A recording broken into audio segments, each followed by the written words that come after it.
Friends, इस channel पे नए हो तो लाइक करो, सब्सक्राइब करो और बेल आइकन को प्रेस करो। यह कहानी पार्ट 2 है, पति पत्नी का प्यारा रिश्ता। पार्ट 2 कहानी है। अगर आपने पार्ट 1 नहीं देखा है तो पहले पार्ट 1 देखिए। चलिए शुरू करते हैं। भी वैसे के वैसे ही पड़े थे। उसने उन्हें भी हाथ नहीं लगाया था। शाम के 6 बज गए। निशा लौटी नहीं थी। 3 घंटे से मैं घर पर बैठा उसका इंतजार कर रहा हूँ। कहाँ ढूंढूं उसे इस अजनबी शहर में। उसकी जान पहचान भी तो कहीं नहीं थी। कुछ समय पहले ही तो इस शहर में ट्रांसफ़र हुआ। करीब 7 बजे बाहर का दरवाज़ा खुला। बेडरूम के दरवाजे की ओर से ही मैं देखा, निशा ही थी। साथ था कोई पुरुष जो सहारा दे रहा था। निशा को बस अब आप आराम कीजिए, सोफे पर बैठाकर उसने कुछ दवाइयाँ मेज पर रख दी थी। वह दरवाज़ा बंद करके चला गया और मैं जड़वत सा वहीं खड़ा रह गया।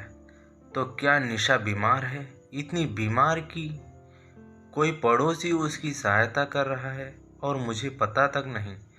शर्म आने लगी मुझे। आंखें बंद कर चुपचाप सोफे से टेक लगाए बैठी थी निशा। उसकी सांस बहुत तेज चल रही थी, मानो कहीं से भाग कर आई हो। मेरी हिम्मत नहीं हो रही थी पास जाने की। शब्द कहाँ है मेरे पास जिनसे बात शुरू करूँगा। पैसों का ढेर लगाता रहा निशा के सामने, लेकिन यह नहीं समझ पाया रुपया पैसा किसी रिश्ते की जगह नहीं ले सकता। क्या हुआ निशा? पास आकर मैंने उसके माथे पर हाथ रखा। तेज बुखार था जिस वजह से उसकी आंखों में पानी भी बह रहा था। जबान खिंच गई मेरी। आत्मग्लानि का बोझ इतना था कि लग रहा था कि आजीवन आंखें ना उठा पाऊंगा। किसी गहरी खाई में जैसे मेरी चेतना धंसने लगी। अच्छी नौकरी, अच्छी तनख्वाह के साथ मेरा घर, मेरी गृहस्थी कहीं उजड़ने तो नहीं लगी। हंसती खेलती यह लड़की ऐसी कब थी जब मेरे साथ नहीं जुड़ी थी। मेरी ही इच्छा थी कि मुझे नौकरी वाली लड़की नहीं चाहिए, वैसी हो जो घर संभाले और मुझे संभाले। इसने तो मुझे संभाला, लेकिन क्या मैं इसे संभाल पाया? आप कब आए? कमज़ोर स्वर ने मुझे चौंकाया। अधखुली आंखों से मुझे देख रही थी निशा। निशा का हाथ कसकर अपने हाथों में पकड़ लिया। मैंने क्या उत्तर दूं? मैं कब आया? चाय पिएंगे? उठने का प्रयास किया निशा ने। कब से बीमार हो? मैंने उठने से उसे रोक लिया। कुछ दिन हो गए। तुम्हारी सांस क्यों फूल रही है? ऐसी हालत में कुछ औरतों को सांस की तकलीफ हो जाती है। कैसी हालत? मेरा प्रश्न विचित्र सा भाव ले आया। निशा के चेहरे पर वह मुस्कुराने लगी। ऐसी मुस्कुराहट जो मुझे आर पार तक चीरती गई। फिर रो पड़ी। निशा रोना और मुस्कुराना साथ साथ ऐसा दयनीय चित्र प्रस्तुत करने लगा मानो निशा पूर्णतः हार गई हो। जीवन में कुछ भी शेष नहीं बचा। डर लगने लगा मुझे। हाँफते हाँफते निशा का रोना, हंसना, ऐसा चित्र उभार रहा था मानो उसे अब मुझसे कोई भी आशा नहीं रही।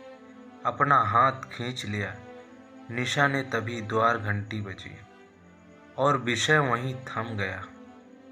मैं ही दरवाज़ा खोलने गया। सामने वही पुरुष खड़ा था। मेरी तरफ कुछ कागज बढ़ाया। अच्छा हुआ आप आ गए। आपकी पत्नी की रिपोर्ट से मेरी गाड़ी में ही छूट गई थी। दवा समय से देते रहिए। इनकी सांस बहुत फूल रही थी, इसलिए मैं ही छोड़ने चला आया था। अवाक था मैं। निशा को 4 महीने का गर्भ था और मुझे पता तक नहीं। कुछ घर छोड़कर एक क्लिनिक था जिसके डॉक्टर साहब मेरे सामने खड़े थे। उन्होंने एक दो कुशल स्त्री विशेषज्ञ डॉक्टरों का पता मुझे दिया और जल्द ही जरूरी टेस्ट करवा लेने को कहकर चले गए।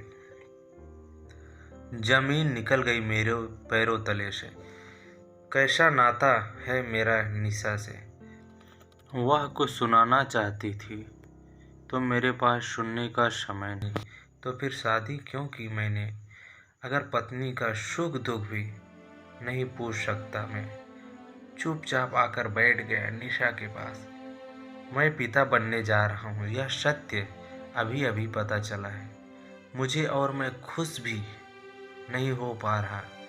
कैसे आंखें मिलाऊं मैं निशा से। पिछले कुछ महीनों से कंपनी में इतना ज़्यादा काम है कि सांस भी लेने की फुर्सत नहीं है। मुझे निशा दिन प्रतिदिन कमज़ोर होती जा रही थी और मैंने एक बार भी पूछा नहीं उसे क्या तकलीफ़ है। निशा के विरोध के बावजूद मैं उसे उठाकर बिस्तर पर ले गया। देर तक ठंडे पानी की पट्टियाँ रखता रहा। करीब आधी रात को उसका बुखार उतरा।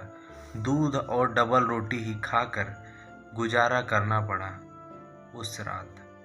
जबकि यह सत्य है, 2 साल के साथ में निशा ने कभी मुझे अच्छा खाना खिलाए बिना नहीं सुलाया। सुबह मैं उठा तो निशा रसोई में व्यस्त थी। मैं लपक कर उसके पास पहुंचा।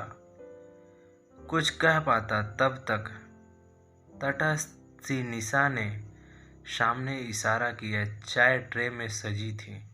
यह क्या कर रही हो तुम तो बीमार हो। मैंने कहा, बीमार तो मैं पिछले कई दिनों से हूँ, आज नई बात क्या है।